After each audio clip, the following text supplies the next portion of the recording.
Hey, it's Belle and welcome back to Talking High Performance with Belle. And this episode is a big one.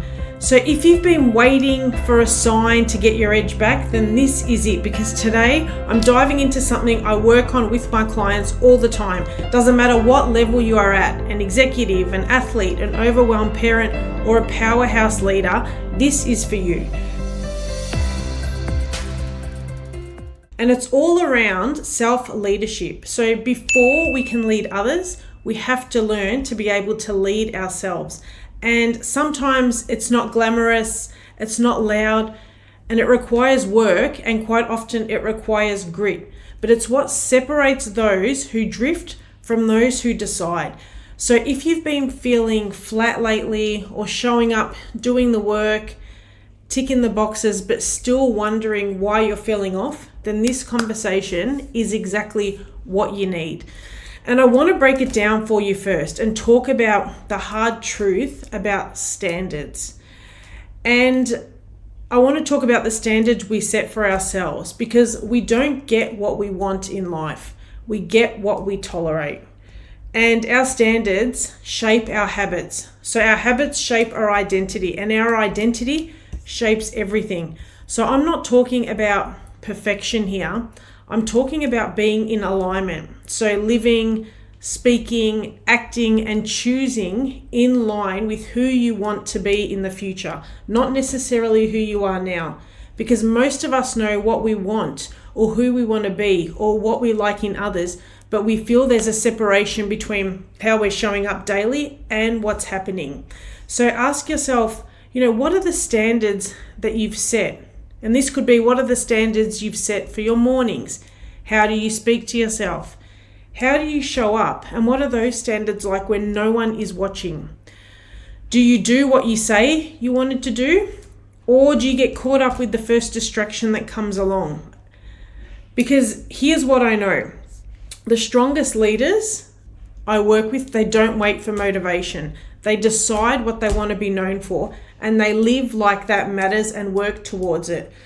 So one of my mums I was recently working with was running her own business, and she said, I don't feel like a leader anymore. I used to feel like a leader, but I don't. And when we looked at how she was showing up with courage, honesty, and effort, I said, you've just forgotten what leadership looks like. And she knew what it looked like. She had a team, she had a family, and she was the leader in so many areas of her life. But somewhere along the line, she just got caught up in the day-to-day, and the standards that she had previously set, they'd been lowered, not intentionally, unintentionally, but she just hadn't stopped to realize that.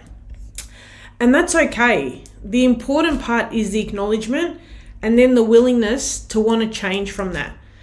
And maybe you felt that way too in the past. I know that I have. Maybe you've forgotten what leadership really looks like in your own life. And so all of a sudden you're not getting traction, but you're not sure why things are stopping. So I want to talk to you today about motivation, and to stop waiting for motivation, because it's overrated at times. So motivation's great when it shows up, but it's not dependable. And so if we're waiting to feel motivated to do something, there'll be times when we just don't do it. So you don't build a high performance life on something that only shows up when you feel good. That's called making excuses, right? And it's not high performance. You build a high performance life on intentions that you set, on discipline that you create, on consistency, showing up even when you don't feel like it, and on choices that you make day to day. And I tell my clients this all the time. Motivation is a bonus. And if you feel motivated, amazing. But commitment, consistency, discipline, they're the baselines. And it's not about waking up feeling like you're full of energy. It's about, yes, creating habits so that you feel that way. But if you don't, it's about showing up anyway. So what are the standards you set for yourself when you don't? It's about saying, this matters to me, so I'll do it tired. I'll do it when I'm unsure. I'll do it because I said I would. And I'll do it for myself because I'm worth it. And that's the standard I create for myself. And that's power. That's real self-leadership. And that's when high performers are differentiated. The top 15% are differentiated from the rest of the population. When we talk about personal power, it comes from personal responsibility. So let me ask you this. When things feel out of control, mentally, like with your mindset, where do you go? Like, do you start blaming somebody, your team, your calendar, your partner, your energy, your schedule? I know that there's times where I fall into this trap, and it's important to recognize that and reflect upon it and go, if I want to improve, there's no excuses. I need to make the change. So do you make excuses, or do you pause and take full ownership?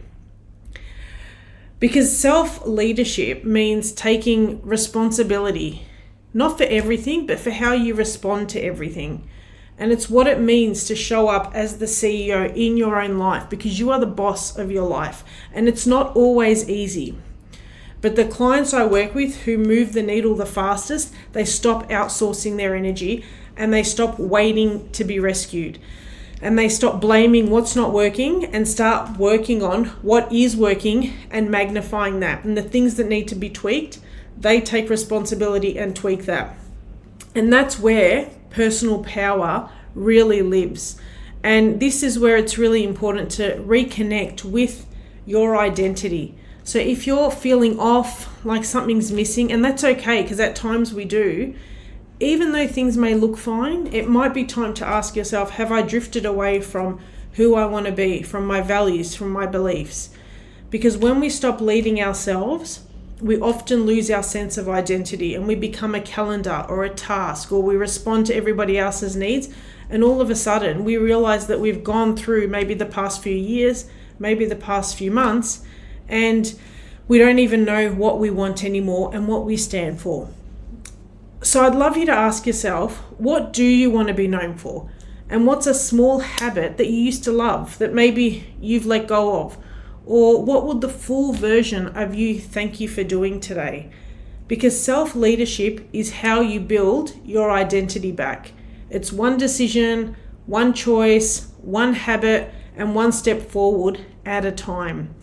And it's not just about your time, it's about leading with energy. So many people try to manage their time, which is great because time management is a really big problem. And if I had, $1 for everybody that said I don't have enough time, I would be a multi-millionaire. But quite often we don't think about how do we manage our energy, because if we can manage our energy better, then we can start to manage our time better. And here's the thing, it's not time that burns us out, it's how we manage our energy through those periods of time.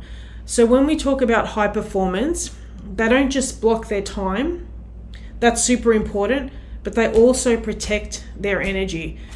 And this is something that I had to learn along the way. So it means sometimes saying no when you need to. It means building in recovery moments or downtime or times where you do nothing. It means looking at your calendar and taking things out that you don't need to do anymore. And it also means owning your peaks and your low zones and adjusting accordingly. So if I think about me, I know that I'm super productive and energized in the morning. Then it comes to the afternoon and my energy is not as high. So what I would do in the morning, I won't do anymore in the afternoon, because I know that I would just feel like I'm pushing through. So the afternoon will be for things that are simple. Chopping veggies, easy tasks, things that don't require much brain power or much energy. Whereas where I need to create the biggest impact, I do those tasks in the morning because I know that that is my peak energy. And so I'll spend my time in those moments. So it's really important to look at that in your own life. And you lead yourself best when you know how to preserve your energy, not just stretch out the hours. So how do you do this? A good way is to build micro momentum. So if it all feels like a lot in what I'm saying, good.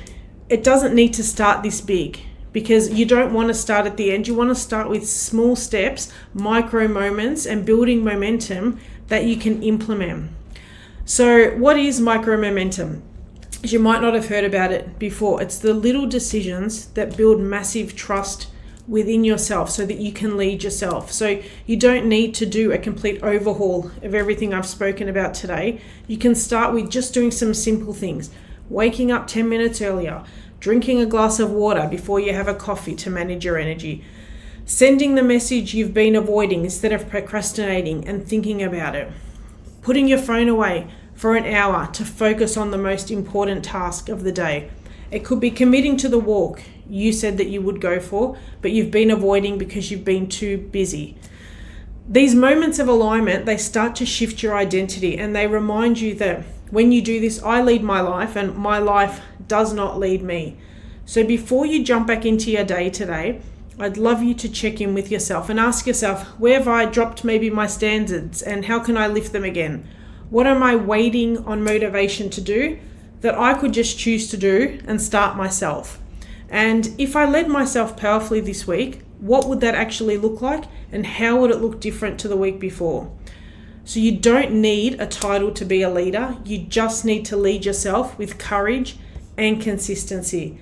And it just means maybe setting a new boundary or a new benchmark for yourself. Could be things like saying yes to rest, saying no to chaos, or simply starting before you feel ready to build some traction. So if this episode hit home, then please send it to someone you care about, someone who's been showing up for everyone maybe but themselves. And if you haven't already, hit subscribe so you don't miss what's coming next. So we've got a fresh series of mindset resets heading into July that I'm super excited to share with you. So live a successful, purposeful, and fully charged life every day. Your coach, Belle. Imagine waking up each day with the unwavering confidence that comes from living your most authentic and purposeful life. Picture yourself breaking free from the chains of doubt and uncertainty and stepping into a world where your potential knows no bounds. But let's be honest, we've all been in a place where we don't feel that way. And for you, that may be now. At some point or another, we face challenges that weigh us down. It may be that you feel like you're lacking purpose and direction. It could be that you've spent so long serving those around you that you no longer know who you are anymore or what you enjoy. Maybe you're paralyzed by indecision and you're unsure of what you should be doing or even what the best next steps are. You may even be questioning your self-worth and capabilities. You may have these big goals, but that dreaded imposter syndrome comes in and you don't feel like you measure up to others or if you're even good enough. And maybe you lack the energy to even get started. Sound familiar? If so, you're not alone. I've walked that very path. As a business owner and a mum of 4, I've juggled numerous roles, faced countless hurdles, and emerged stronger than ever.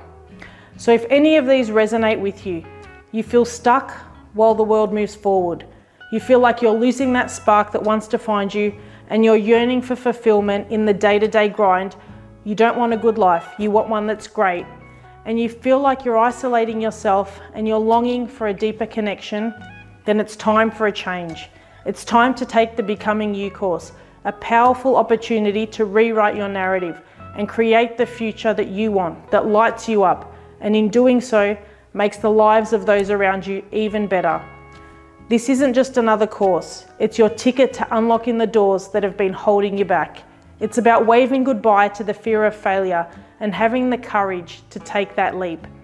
It's about feeling the rush of motivation propelling you towards your dreams. And as someone who's evolved from owning businesses to becoming a high-performance coach, my journey was sparked by my own personal struggles, including severe postnatal depression after the birth of my twins. But amidst those challenges, I uncovered my authentic purpose, to empower others to unleash their hidden potential, to know that there's more in them, and if you put in the work, you can achieve the extraordinary and join the top 15% of individuals in the world. So imagine a life where you're not only surviving, but you're thriving. And that's what Becoming You is all about. It's about discovering your purpose, conquering your fears, and waking up excited for the journey ahead. It's about building unbreakable relationships and finally taking those bold steps towards your dreams. So if this sounds like something that you want for your life, then this is your chance to become the fearless, unstoppable version of yourself that's been waiting to emerge. With step-by-step guidance, reflections to solidify your transformation, and a final challenge to propel you forward, the Becoming You course is the catalyst for your breakthrough. So are you ready to rewrite your story? Are you ready to embrace the authentic and empowered you? If you are, then enroll in the Becoming You course today, and let's embark on a journey of self-discovery, empowerment, and limitless possibilities together, and I'll see you on the inside.